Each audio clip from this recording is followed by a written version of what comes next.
I might mark this as one of my favorite knit fabrics yet.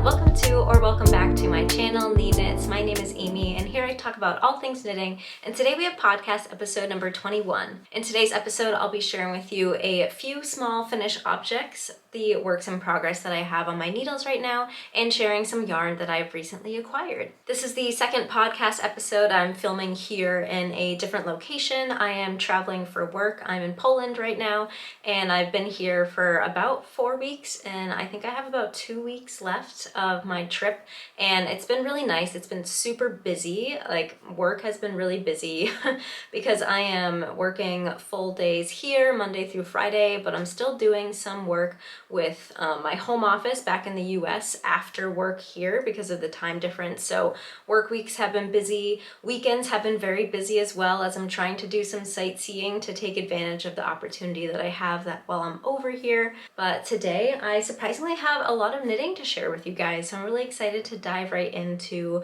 what I've been working on. So I mentioned I have a few finished objects to share with you guys, and those are some beanies that I have been commissioned to make for some of my coworkers that are also over here.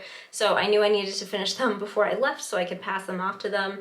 I did just mention they are commissioned, so technically they bought these from me. This first one is a Wildwood Beanie by Woolly Bear Knits. This is a bulky weight 1x1 rib knitting pattern, and the pattern does have instructions for both bulky weight and super bulky. So I knit the bulky version with We Are Knitters petite wool in the color Spotted Beige, which is a beige that just has a little bit of sort of marling or dimension to it. It's not very flat. The We Are Knitters petite wool is a 100% Peruvian wool. It is single ply, so it's very soft and sort of has a little halo to it, and it does get kind of fuzzy as you wear it. It's prone to pilling, but it's very soft, very warm, and I like knitting these beanies in that yarn. So not much to it. You start at the bottom, 1x1 rib, and then all of the excitement comes at the crown where you have these decreases. You have that style where you have a center panel and the decreases sort of come into it. It's the same on the other side, and it sort of creates a more like flat crown. Very similar to Tori Yu's Manhattan hat and very similar to Petite Knit's Stockholm hat in terms of construction. You do get a bit of like a puff at the top, which I think is a cute style to wear. You can also adjust the brim, you know, if you want it to sit more round on the top of your head, you can pull the brim up and wear it that way. So that's one hat done. This was a very quick knit. You know, once you sit down and start it, it knits up super quickly on 5.5mm needles. I think I finished this in just a couple days. I used exactly one ball of the petite wool. This is the Wildwood Beanie. And this pattern is great for gift knitting because it knits up very quickly. It's also great for market prep. This is a pattern that you have permission to sell finished objects from.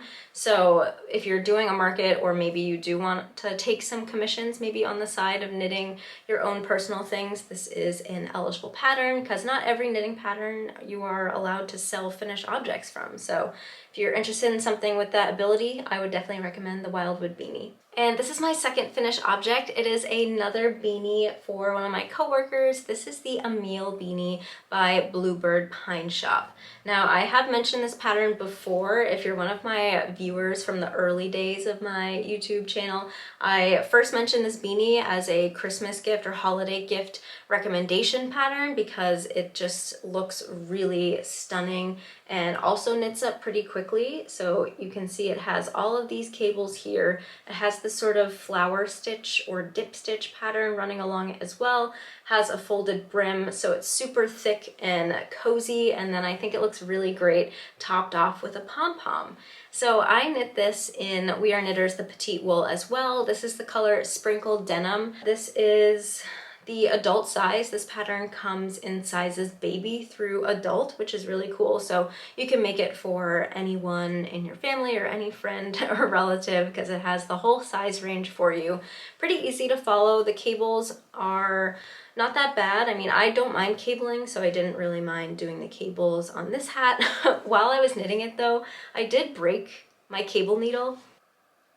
sadly. I've had this cable needle since I started knitting in middle school, so this was nothing fancy. It was just a, you know, plastic cable needle. I think I got it at Michael's and it finally broke after all these years. So I didn't pack any other cable needles with me when I traveled over here, so I was forced to do cables without a cable needle, which I have always avoided. I've always had difficulty with it. I always drop the stitches even though I try really hard not to, so I had to do that with this one. Luckily, this hat, the cables are no more than 4 stitches, so you are only carrying 2 stitches either to the front or the back at a time, and this yarn is pretty grippy, so it wasn't that bad with just the 2 stitches, the grippy yarn, all of that combined. I was able to finish this whole hat without a cable needle, but if I did have the cable needle still intact, I would have definitely used it for the hat.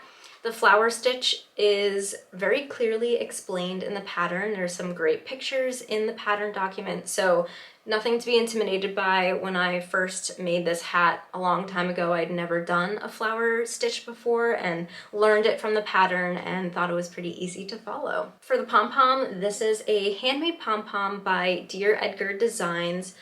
She sells them both wholesale and individually. I don't remember the color name of this one, but I have used her pom-poms for all of my other hats that I sell, and it's just really high quality, really plump. I don't know the dimensions of it, but it's pretty big, and I think it makes it really fun to wear. The ties on it are also really nice. They're sort of these, like, I don't know what material they are, but they tie really nicely without risk of coming undone. Like, it's sort of a collapsible piece of cord, so when you tie the knot, it kind of collapses on itself and really tightens itself and grips on itself, if that makes sense. Anyway, I really like the pom-poms, so I will link her shop below if you are in need of pom-poms for any of your projects. But yeah, super cute hat, super wintry, very thick because of all of the cables. I did use more than 1 ball of the petite wool for this pattern. I always get a little bit frustrated with this pattern because I only need to use like just the tiniest amount from the second ball of the petite wool, and the petite wool is the suggested yarn in the pattern, and I think the pattern even says you can make it out of 1 ball for the adult size, but I have never been successful with that. I've always needed to just use like maybe 2 yards of a second ball to finish it off. So keep that in mind if you are knitting this pattern. In the past, if I do need to squeeze this hat out of just 1 ball of petite wool, I will like cut out maybe 1 or 2 or leave out 1 or 2 rounds of ribbing at the beginning, and then that will give me enough yarn to finish the hat. So this is my second finished object and my last finished object for today's episode. I will go directly into my whips because the next whip that I will show you guys relates to this hat. And these are the Posie Mitts. These are also by Bluebird Pine Shop, and I am making them as part of a set for that hat I just showed you. You can see they match. The Posie Mitts have the corresponding flower stitch, and I think it makes a really cute gift set or a sellable set or just set for yourself to wear. Same yarn, petite wool, sprinkled denim, also knit on 6mm needles. This pattern also comes in a wide range of sizes from I think toddler to adult, and there's 2 adult sizes, so there's an adult and adult large. This is just the adult size, and I find it fits most female hands. I think if you were making it for a man, you would do the adult large, or so. Super cute, super easy to follow mitten pattern. It uses about half of a ball of the petite wool by Weird Knitters, and you can finish these in a day, definitely a weekend. And I actually need to go back and redo this first one because I missed a repeat of the body. So you can see here, it's supposed to be this long. I accidentally cast it off too early, so I have to go back and undo that. But other than that, these are almost done. The mitten pattern, if you've never knit mittens before, it's very easy to follow. This was the very first mitten pattern I had ever followed and thought it was very straightforward, easy to understand, and really helped me understand the anatomy of a mitten. So I really enjoy this knit, really enjoy this pattern. The 2 patterns, although they're by the same designer, they're not advertised as a set, but I just thought that it made sense that they would go together because they both have the flower stitch So yeah, that's the Posie Mitts and the Ammil Beanie, both by Bluebird Pine Shop. Oh yes, and similarly to the Wildwood Beanie that I talked about first, both the Posie Mitts and the Ammil Beanie have permissions for you to sell finished objects. So if you want to do that, you can. I feel like my hair is still messy from trying on the hats, but all right, we'll move on to the big whip, the big project that I've been talking about for the past couple weeks, and that is my zipper sweater. Here it is. It's really big and it's not gonna fit all in the frame, but I have finished knitting my zipper sweater by Petite Knit. I'm just showing you all of the pieces. I'll put in some B-roll of me wearing it or holding it up so you can see the full effect of the sweater. Now I say I finished knitting it because I have only finished knitting it. It is not completely done, which is why I'm still calling it a whip. You can see the most important part of the zipper sweater is not there yet because I haven't sewn in the zipper, but everything else is done. So very quickly, some basics about this pattern. It is a top-down raglan pattern. It is knit on 5mm needles if you do the suggested needle size, but the yarn weight is Aran weight. I am knitting this with a worsted weight wool and a lace silk mohair. The yarn I'm using is Filcolana Peruvian in charcoal, and the silk mohair I'm using is Filcolana Tilia in the color black.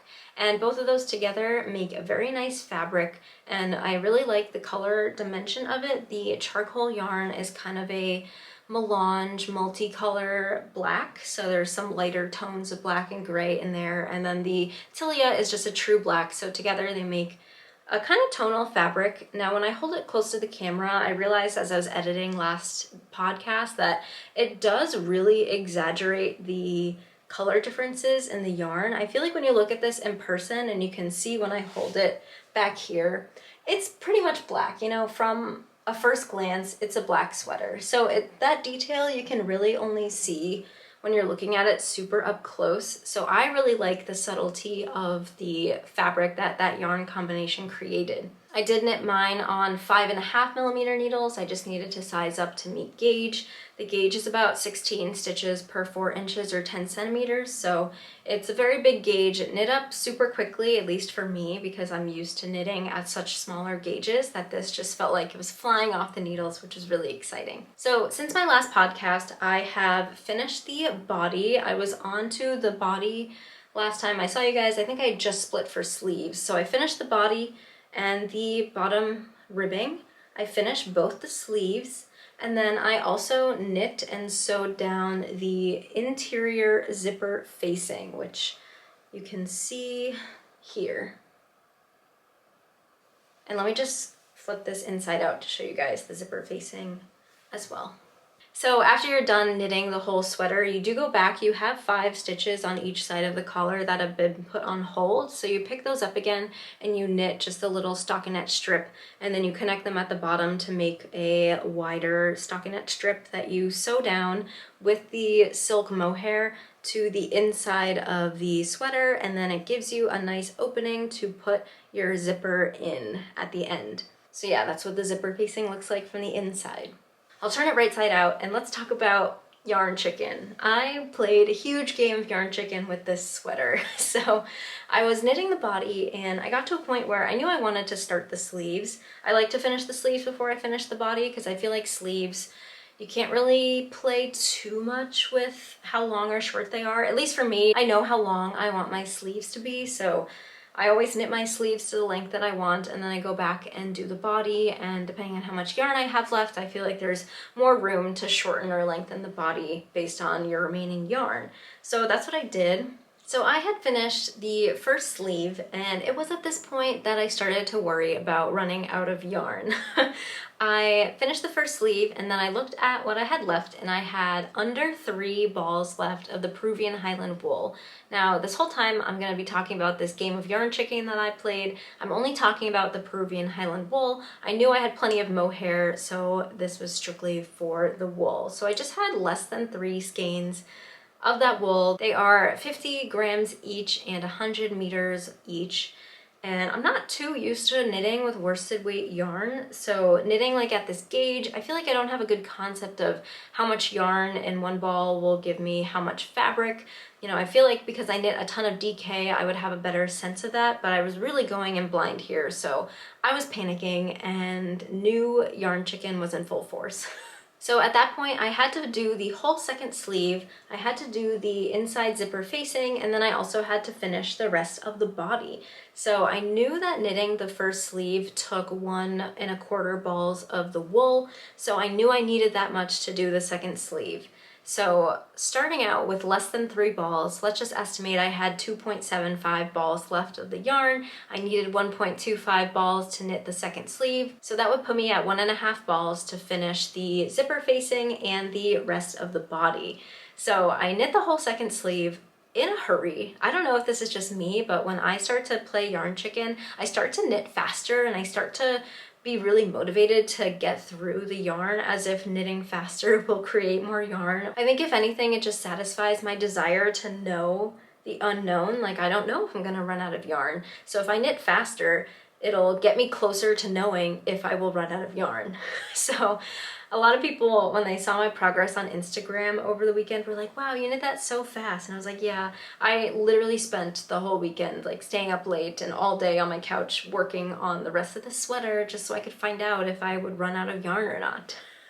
So I knit the whole second sleeve, and at that point I had about 1½ balls of yarn left, like I estimated.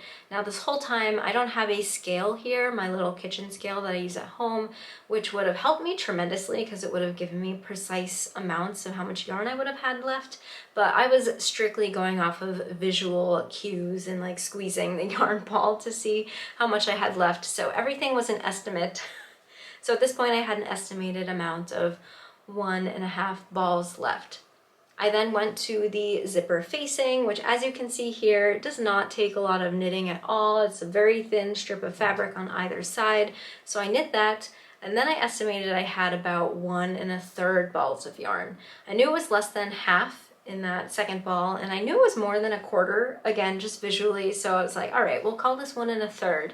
And then all I had left to do was the body. So moving into the body, I had placed a stitch marker where I was working from. So this was my starting point after finishing everything else, and I had 1⅓ balls left of yarn. So I knit more stockinette body until I ran out of that 1/3 ball of yarn, and then I put another stitch marker just to see how much length of fabric I got on the body. And you can see here it's about 10 rows, which is 1.75 inches is what I measured. So honestly, I got more out of it than I thought I would. So seeing this made me very optimistic about winning yarn chicken, because if I could get that much out of 1/3 of a ball, I knew that I had plenty to get the length that I wanted out of this sweater.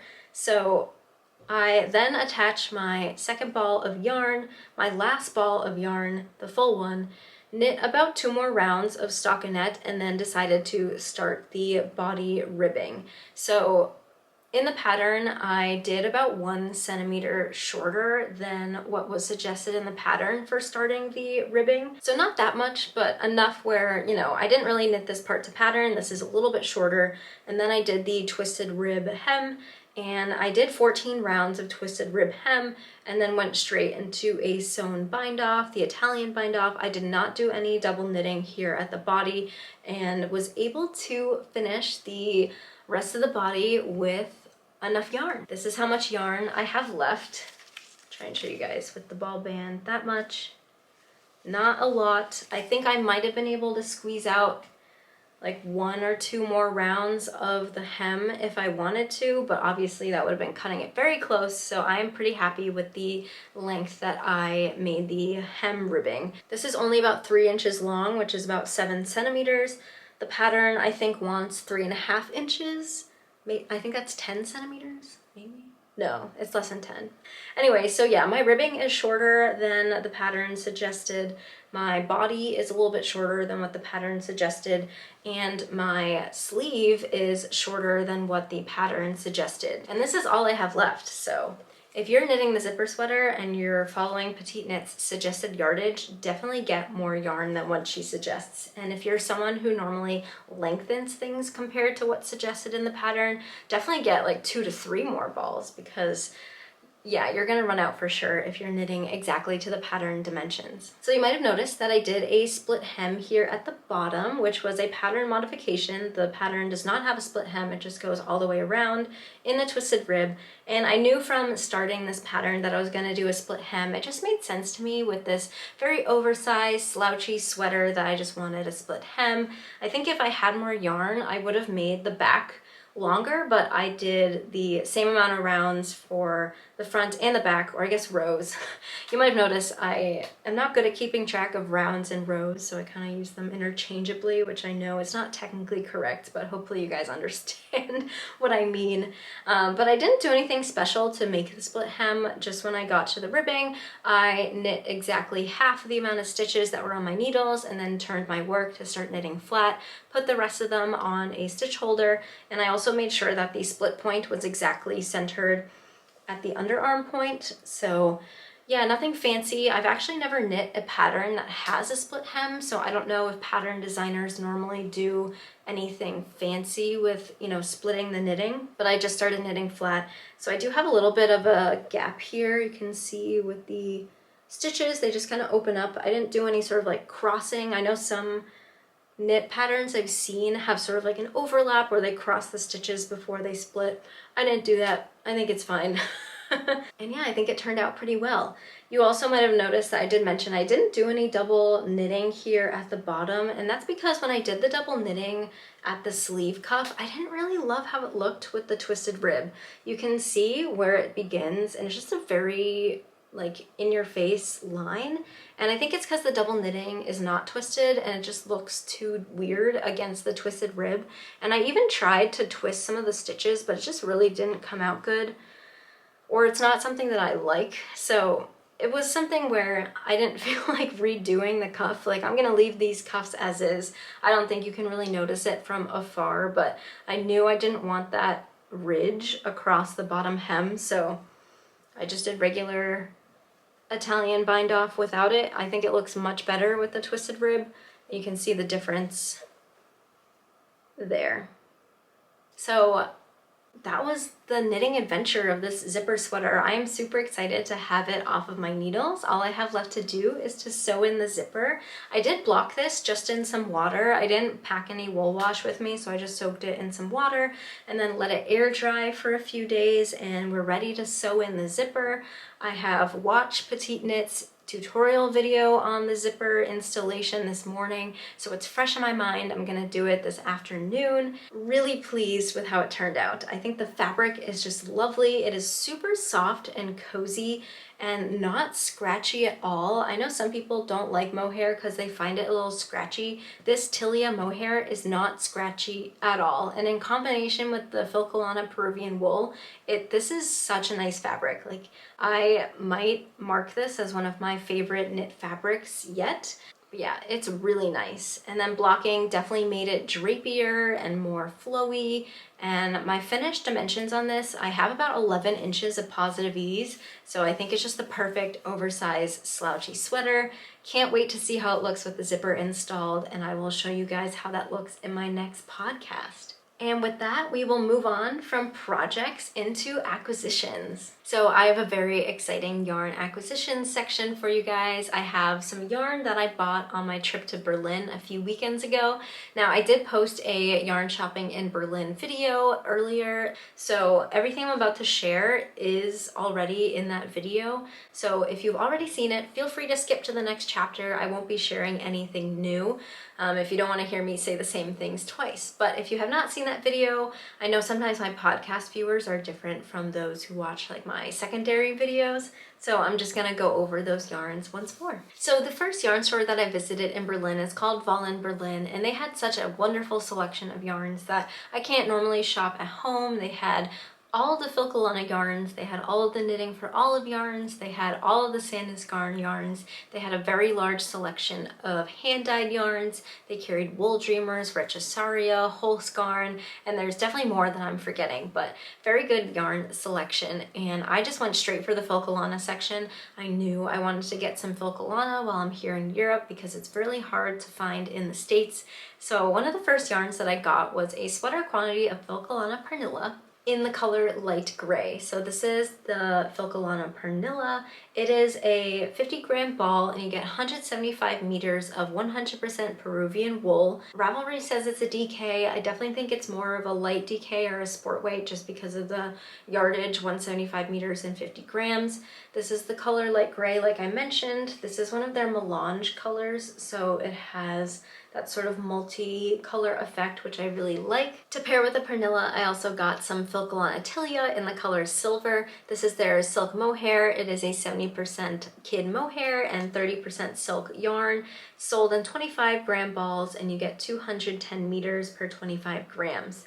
So paired together, I think they look really good together. I just got a sweater's quantity of this. I don't have any patterns in mind, but together these would make a DK weight knit, and I think that there's so many patterns that I could use. So I'm excited to have this in my yarn collection, ready to go when I see a pattern that I just need to cast on, and I'll have this available to me. I did also share in my Berlin video the prices for each of these yarns. I just thought it was something that you guys might have an interest in, just to know what yarn costs at different locations in the world. So in Germany, they use the euro. So one skein of the Pernilla was 4.95 euros. Now, compared to US dollars, the euro is a little bit stronger than the US dollar. Let me just plug it into my conversion, the Google conversion calculator, to tell you guys what it is. So this is about $5.22 per ball in US dollars. The Tilia was 9.95 euros, which converts to 10.50 US dollars.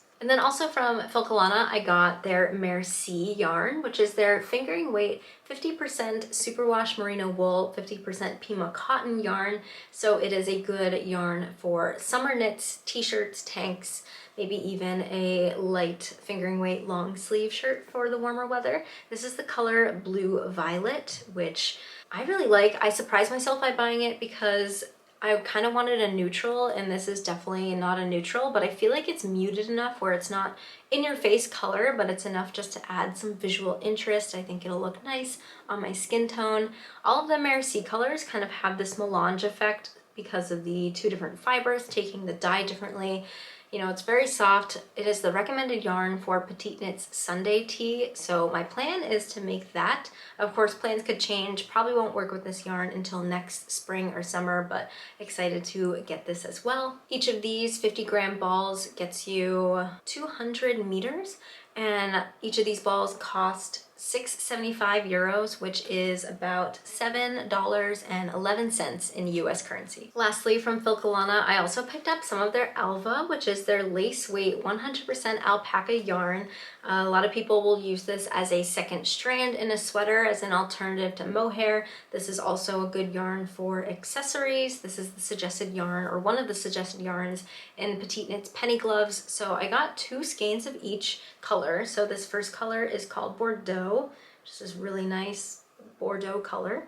And then I also got this color called Pebbles, and it is also a melange color that has that sort of multi effect, really pretty neutral.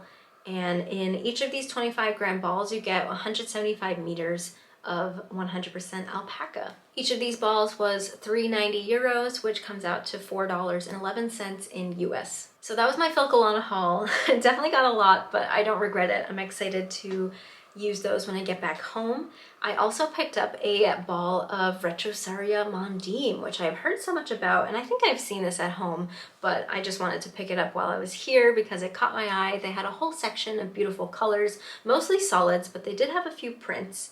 Now, Mondim is a fingering weight 100% Portuguese wool. A lot of people love this for socks, and I've never used a non-superwash wool for socks, so I'm kind of excited to give it a try. Some people swear by it, other people don't like it because you can't put them in the washing machine, so I'm excited to try it and then determine my stance on superwash or non-superwash for socks. There's no color name for this, it's just color number 203. You can see it has sort of a cream gray base with a bunch of speckles of navy and purple and pink. Might even be some black there. I can't tell if that's black or if that's navy. It looks pretty close to black. But in this 100-gram ball, you get 385 meters of fingering weight wool. It looks like it's a 2-ply yarn, so definitely has some nice toothiness to it, but not too much where it's scratchy. It just feels like a good, hardy, long-lasting wool. I paid 10.95 euros for this ball, so that comes out to $11.54 in US. And I couldn't leave the store without picking up some locally dyed options, so I picked up both of these yarns. The first brand is called Momonoki Yarn. This is a based in Germany yarn brand, and I got their Sock Fine 4-ply yarn. So this is a 75% superwash merino, 25% nylon yarn. This is the color Fir Tree, and in this skein it's 100 grams and I get 400 meters or 437 yards.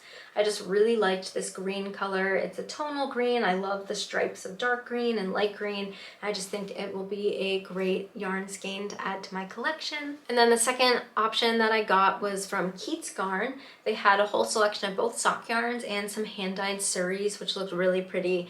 This is a based in Berlin yarn dyeing company, and this is the color Victoria, just this beautiful, really hot pink. It is also a 75-25 superwash merino nylon blend, 100 grams, 425 meters, and it's very soft, and I think I might make a Musselburgh hat out of this. I just love the neon pink. Yeah, happy to pick up these two skeins of German yarns. Both of these were different prices. The Momonoki was 25 euros, which is about $26.35 in US currency. This one was a little bit more expensive. This is 32 euros, which is about $33.73 US. So yeah, that was all the yarn I got at Wallen Berlin. You can see I got a lot. It was the first yarn store that I have been to since arriving in Europe this time around. So, you know, was definitely excited to get some yarn. So I also got to visit Yarn Over Berlin, which is another yarn shop in the city. And I really enjoyed that shop as well. They had a lot of Isager, like all the Isager yarns. They had Malabrigo, La Biena May, they had De Rerum Natura, and a bunch of hand-dyed options, including one from this brand called Frieda Fuchs, which is a company based in Berlin as well. They had this whole section of minis, so I wanted to make my own mini set. So I picked up all of these minis. They are mostly the same base. They are 75% BFL, 25% nylon mini. Each of these is 20 grams and you get 85 meters of yarn out of this. I've never worked with a BFL sock yarn before, so really excited to give these a try. I'll just show you guys the colors up close. So I got this really nice navy royal blue color. Can't tell if it's more navy or royal blue, but it's just a really nice tonal. I also got this chocolatey brown color. And then I got this lighter gray. And then I got this cream color. And then I also got this green color. And this is actually a different base that I accidentally picked up. I meant to get them all in the same base, but I just didn't realize that this green one was different until after I'd left the store. So this is a 100% merino superwash yarn. It's a single ply, so a little bit different than the nylon sock, but together I think they make a really nice set. And I'm really bad at holding them all up, but I think the tag's getting in the way. But there they are. Each of those minis was 6.90 euros, which comes out to about $7.25 US. So that was all the yarn I got while I was visiting Berlin. I had a great time over the weekend, and you might be wondering how I'm planning on bringing all this yarn home, because if you watch my pack with me video, I only brought 2 suitcases. They're both pretty full. I feel like I lied to myself in that video where I said, I have plenty of room to get yarn. No, delusional Amy packing. So I did have a plan B, which was to have a second duffel to bring home with me because I have the ability to check 2 bags. And right now I have 1 checked bag and 1 carry-on. So I have opportunity for 1 more checked bag. So my husband Nick actually flew in for that weekend that we went to Berlin, and I asked him to bring a duffel bag, and he did, which I'm super appreciative of. So he packed in his bag when he visited me my Vera Bradley duffel bag, and yes, I'm a Vera Bradley duffel bag girl. I love it. You can fit so much stuff in here, but like a scary amount of stuff and a scary amount of yarn. So I have this whole thing empty to fill with whatever I can. Now I'm not planning on like filling this with yarn, but it definitely takes off any stress of not having enough luggage going home with all the yarn that I'm buying. I did also send Nick home when he flew back with a lot of the yarn that I bought. Like, I'm showing you guys single skeins because that's all I kept here. He actually took the rest of the quantities. So yeah, exciting, maybe also concerning, but I'm glad I don't have to worry about space. You know, I feel like it's always easier to have too much space rather than not enough. So that's my plan for getting the yarn home. A couple people have also asked me in the comments about VAT and getting VAT back. VAT is value added tax. Here in Europe, it's kind of like a sales tax, and if you are not a European resident or citizen, I think just resident, you don't have to pay that. You can actually get that refunded to you.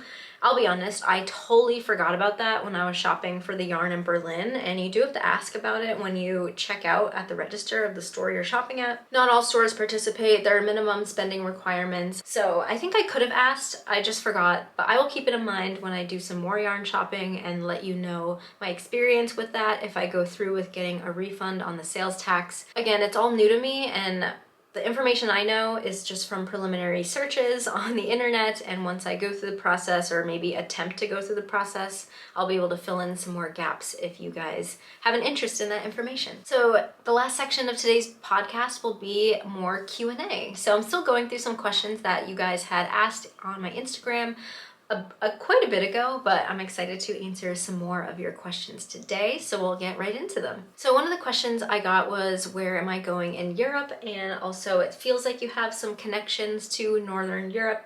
Is that right? If so, how come? I've sort of answered half of those questions in previous videos informally, but I am currently in Poland for work. I have gone to Berlin, Germany. I am planning on visiting Oslo for a weekend, and then I do plan on visiting some more cities within Poland as well. And that would be the extent of my trip here before I come home. And in terms of connections to Northern Europe, you know, I just travel a lot for work, and just happen to have gone to places in Northern Europe like Sweden and now Poland. So it really is just based on where my work sends me. You know, my company has a lot of global connections, so I really could end up anywhere in the world. The next question is, how do I prepare to yarn shop? How much to buy if it's in your budget? So this one I feel like is kind of exposing, because I do buy a lot of yarn. I acknowledge that I do buy maybe more than a normal amount of yarn, and I think this year in particular I've purchased a lot of yarn because I had the goal, kind of an informal goal, of building up my yarn stash or yarn collection, just because I want to have yarn available to me to cast on. If I see a new pattern that I really like, I kind of want that yarn to be there and not need to plan out that yarn and then buy it, wait for it to come in, and then cast on that project. I kind of want a yarn collection to not only like inspire me as I look at it, but also just to be available for impulse cast-ons. Yeah, so preparing to yarn shop, I feel like I always shop based on opportunity, if that's the right word to use. Like, I feel like indie dyers have their pre-orders, and they are usually open for a very short amount of time. So that, I would say, is a purchase based on, oh, I only have the opportunity to buy this specific yarn in this specific pre-order window. So if I see a yarn collection that I know I want to buy from a indie yarn dyer, you know, I'll plan that out ahead of time and be ready to go for the pre-sale. I tend to go for sweater quantities. I find that buying single skeins is not my preferred yarn purchasing method, because I feel like I end up with a lot of single skeins that I don't know what to do with, and a lot of projects need more than a single skein. Even a lot of beanies I find need more than one skein of yarn. So I've kind of shifted from, if there's a color I like, just buying a single skein just to have it, to planning out a project and buying how much yarn I need for that specific project, so that way I know I'll have enough and it has more potential to be used instead of sitting around. I do like DK weight sweaters, so lately I've been buying a few sweater quantities of DK weight yarn just because the designers that I like tend to produce a lot of DK weight patterns. In terms of sticking within a yarn budget, I try to be, I don't know if I have a specific yarn budget. I do try to spend less than what I earn within my Knits brand. It's mostly YouTube money, advertisement money. It goes straight into my yarn purchases, and most months this year I've been able to spend less money on yarn than what I've earned, so that to me is a win. Maybe that's my budget line. I could be more stringent with how much money I spend on yarn, but I'm not. I don't know. I don't spend a lot of money on like other things. Like I used to buy a lot of clothing and shoes, but I kind of stopped buying clothing and shoes, and I feel like that, you know, personal spending got shifted into yarn. If there's yarn that I know that I want and then it goes on sale, I feel like that's also sort of an opportunity buy where I will try to buy it if I'm able to, because I know that the discounted price is usually not around for long. For example, the yarn that I'm buying here in Europe, I'm trying to buy European brands that are cheaper here than they are in the States. Just another opportunity thing where I'm probably buying more than usual just because I know that this is an opportunity that I won't really have super often in the future or at a more regular interval. Sort of tying into that, the next question is how I pick my next projects. And how I pick my next projects, again, I don't really have an exact system. A lot of it is just sort of gut feeling, inspiration, impulsing, cast on. Like I do post my seasonal planning videos, which are very structured, and I have a clear list of what I would want to knit that season. I tend to stay pretty well within that list, but every once in a while I'll throw in a new pattern that maybe is new, or maybe I just was really inspired by another knitter who made it recently, and that'll get added to the list. Maybe one I will fall out of love with and it'll come off the list.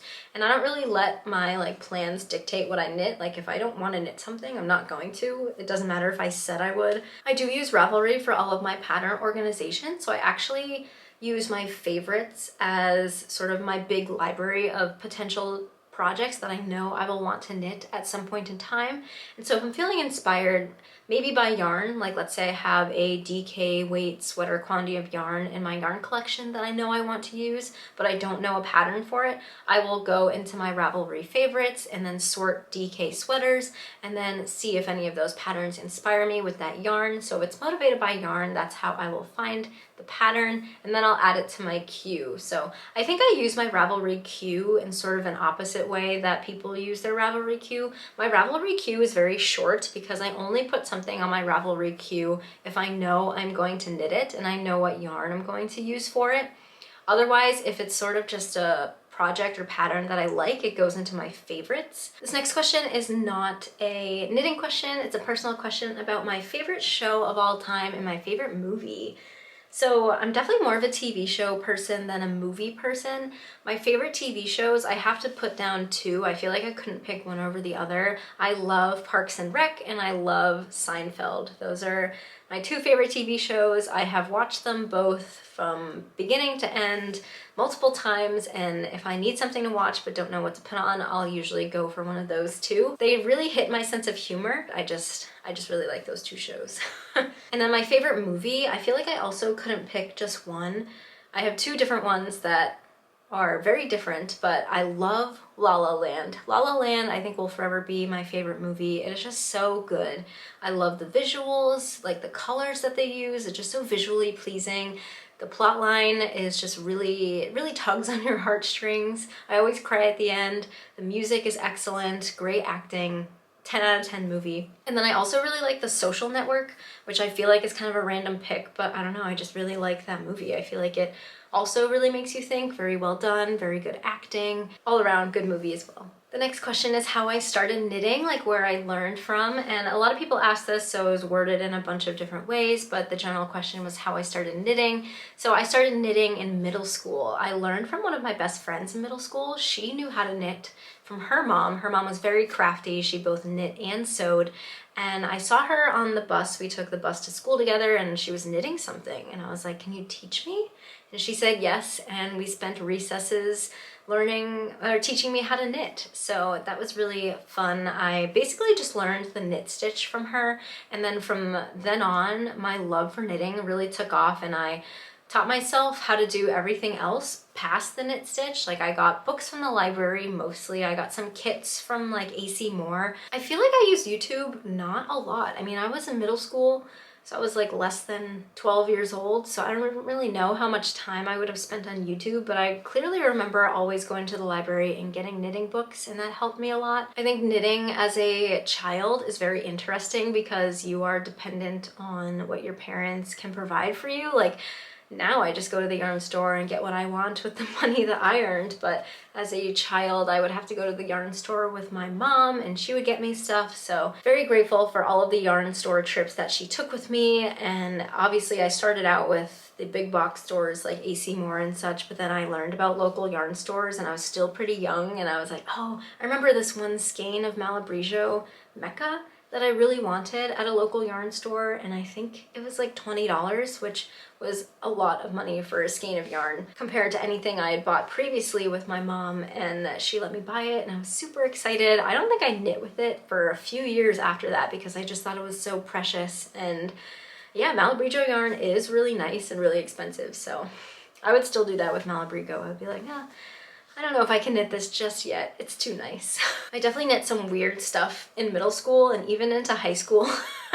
I knit a lot of those infinity scarves because those were super trendy back in the day, but they were knit out of super chunky yarn that was super colorful, and my stitches were not even, and I probably had twisted knit stitches and such. And I think I knit like leg warmers as a gift for one of my friends, and I'm thinking about them now. I'm like, oh my gosh, I'm so sorry that you were stuck with those because they definitely weren't cute, but it's okay. If you're curious to see what I knit in middle school, check out my Ravelry and scroll all the way down. There's some fun stuff. Next question is, if I could only knit things from one designer, who would I choose and why? Petite Knit for sure. That's not a hard answer. You guys probably knew the answer as I was asking the question. I just love her style. I love her aesthetic. I love that her pieces are very basic and simple because that's the style that I want to wear. I love how easy her patterns are to follow. I think I would be okay if I only had to knit her patterns from now on. Next question, superwash, yay or nay? This is an interesting one because as I was thinking about what I've knit with superwash yarn, it has not been a lot. I feel like I've been purchasing a lot of superwash yarn lately from indie dyers, but I have not been knitting garments with them. I've definitely knit a good amount of accessories with superwash yarn, like socks and beanies, and I think my only finished object with superwash wool is the polo sweater that I made last fall with Lion brand superwash merino. And I didn't like knitting with that yarn because it was super stretchy and very, like, the more you stretch it, the thinner it got. I feel like it was a weird texture to knit with. But wearing that sweater, I love wearing it because I find it super comfortable and it just looks really nice, very soft and smooth on my skin. There's absolutely no itchiness. I definitely need more experience knitting sweaters with superwash yarn before I make a conclusion of yay or nay. And as I keep purchasing more superwash sweater quantities, I probably should wait until I make my conclusion before I keep buying more. I've had a pretty good experience knitting superwash socks. Like, I like how I can throw my socks in the washing machine. I will say I've used both 4-ply and 2-ply sock yarn, that's superwash nylon blends, and I think I'm more of a fan of the 4-ply. I keep buying some 2-ply yarns, but I think I'm gonna stop buying 2-ply sock yarns. I just prefer the 4-ply. I like how it has a tighter twist and it's more round. I feel like the 2-ply, it gets like fuzzier when you wash it more quickly than the 4-ply. Oh, I have knit my Lanakai summer tee out of superwash wool. It was 80% superwash wool, 20% bamboo. I really enjoyed knitting with it and I really enjoyed wearing it. So far we got one yarn I didn't like knitting with but I like wearing, and then one yarn I like knitting with and I like wearing. So I'll keep you guys posted as I knit some more superwash projects. Someone asked, what do I do to prepare before a podcast? Because it's always so organized and fluent. Thank you. So I do make notes before I film. I have an Excel sheet where I have my categories of finished objects, works in progress, and other things I want to talk about. I will just put bullet points of what I want to say. I have my computer in front of me as I'm filming. Sometimes I'll have to look at my notes to refresh my memory of what I'm saying, but I usually write my notes right before I film, so that way everything is fresh in my head and I don't need to be constantly reading them. I think it's just helpful to jot everything down to make sure I don't forget anything, although I still find that I forget to say things and then I don't realize till I'm editing, but at that point it's too late. So definitely taking notes beforehand helps me prep. Next question is my favorite yarn dyer. I think currently my favorite yarn dyer is Sorella. You guys have probably noticed I buy a lot of yarn from them. I just really like their aesthetic and their branding. I feel like I resonate with it mostly, and they do say that marketing is kind of emotional, and I just feel like the themes that Sorella picks for their yarn collections resonate emotionally with me. Like they had the Disneyland collection and I love Disney World. They had the Taylor Swift collection and I love Taylor Swift. So I think stuff like that makes me feel connected to a brand and then makes me more motivated to buy from them, in addition to the fact that they just have beautiful colors that I want to purchase. But I am trying to broaden my indie dyeing brands that I shop from, so, you know, wanting to try them all, but I think Sorella is my favorite. Book that I think everyone should read. I do read a lot. I have gotten into reading in the recent years and I've really been enjoying reading a lot of books. My favorite genres are romance and mystery thriller. I kind of alternate between the two. And one of my favorite books of all time is The Silent Patient by Alex Michaelides. That thriller has stuck with me ever since I read it. It was such a good book. The ending really shocked me and I'm still thinking about it to this day. I actually am planning on rereading it soon after I get home. I just got a used copy from the local library at home, so I'm excited to reread it. I think that the question, a book I think everyone should read, and my favorite book are two different questions, and I know I just answered it with my favorite book. So I would recommend it if you like thrillers and mysteries, but if you don't like thrillers and mysteries, I don't think you should read it because you probably won't enjoy it. And the last question that I'll answer in today's video is, do you ever feel like you have to knit for content rather than you? I thought this was an interesting question, and I will say that ever since I started doing knitting content, I definitely feel, not pressure, but definitely some sort of, I'm gonna say pressure to do things more for my viewers, less than me, although I don't know if I really commonly succumb to those pressures. I think what makes a content creator relatable is when you can tell that they're being genuine to themselves and their interests and they're not just catering towards their viewers, because then things start to seem ingenuine and then not so interesting. Sometimes I feel pressured, like, oh, I need to film this video today because if I don't film it today, I won't get it out this week, and then, well, there goes my weekly video schedule. Other times I feel like, oh, maybe I should branch out to other designers, especially as someone who knits a lot of petite knit, and a ton of other content creators knit a ton of petite knit. So I was like, well, if I had more variation, maybe more people would follow me. But I don't really listen to those thoughts because I know that those who have similar interests to me will follow me and watch my content, and those who don't won't. And that's okay. Like, I'm not trying to impress or get 100% of the knitting community to follow me. I just think it's awesome that the people who do follow me and watch my videos do, and that's like enough for me.